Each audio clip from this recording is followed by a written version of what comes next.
La mort de Joyce Echaquan, une femme atikamekw âgée de 37 ans dans un hôpital de Joliette en septembre dernier, a secoué les consciences et suscité beaucoup d'indignation au Québec. Cet événement tragique a certainement relancé le débat sur le racisme systémique. Au cégep de cette île, autochtones et allochtones se côtoient au quotidien, entre autres avec la présence de la communauté Innu de Ouachat-Maliotenam, ainsi que les membres de nations autochtones en milieu urbain. Des cours de philosophie autochtone y sont desservis, où les étudiants réfléchissent par eux-mêmes à des réalités autochtones grâce aux outils de la réflexion philosophique. C'est dans cet esprit d'initiative et d'échange que je pose la question aujourd'hui, comment peut-on favoriser la reconnaissance autochtone? Mais au fait, qu'est-ce qu'on peut entendre par le concept de reconnaissance? Quand on voit Stanley Volant, on voit que les Autochtones ils ont les mêmes chances que les Blancs ou les personnes non autochtones, comme on dit, de s'investir dans la vie, dans le fond, d'être quelqu'un d'autre que juste un Autochtone qui reste chez lui et qui fait rien. On voit que Stanley, lui, il a réussi à prouver qu'il était intelligent également comme les non-autochtones. T'sais. Pour moi, ça, c'est une forme de reconnaissance forte au Québec dans les années 90, 80-90. Ben moi et mon garçon, ils vont dans une CPE en ville, puis je suis d'accord, je suis bien à l'aise avec ça. Ils sont bien là-dedans? Oui, ils sont bien là-dedans, c'est tout. Ouais, il n'est pas mis à part, il est intégré? Oui, il est bien intégré. Ben, moi, je pense que la reconnaissance, c'est en premier lieu, se reconnaître nous-mêmes. Puis je pense aussi que la reconnaissance, c'est une manière aussi pour les Autochtones d'aller vers la guérison. Bien, la reconnaissance, à son sens le plus élémentaire, c'est le fait de prendre en considération l'autre. Donc, c'est un besoin essentiel qu'on a en tant qu'individu de se sentir reconnu.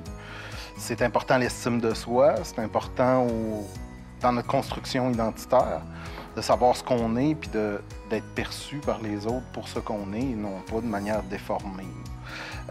Essentiellement, ça répond à un besoin de tout être humain.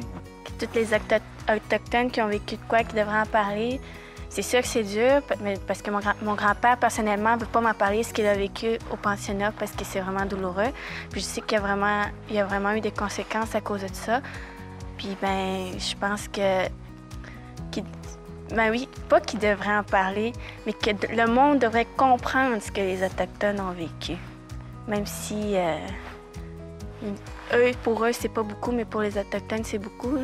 Je crois que, oui, les cours autochtones, c'est le fun, mais je crois qu'ils devraient aussi donner des cours à ceux qui sont intéressés aux Autochtones. On en apprend davantage quand on est dans la forêt avec les aînés. Quand on apprend à chasser, à vivre dans la forêt, on va faire attention à nos ressources, on va protéger la forêt. C'est vraiment une bonne culture. Ça ouvre les yeux, tu vois différemment les choses. Je suis conseillère pédagogique et quand je suis arrivée ici, on m'a proposé des comités. J'ai dit, quand j'ai accepté ce poste-là, j'ai dit, on va faire des ponts. Mais je vois de l'amélioration. On se consulte, on se rencontre ici à notre bureau. Et c'est comme ça, le regard que tu poses à moi, l'étudiant autochtone va le ressentir.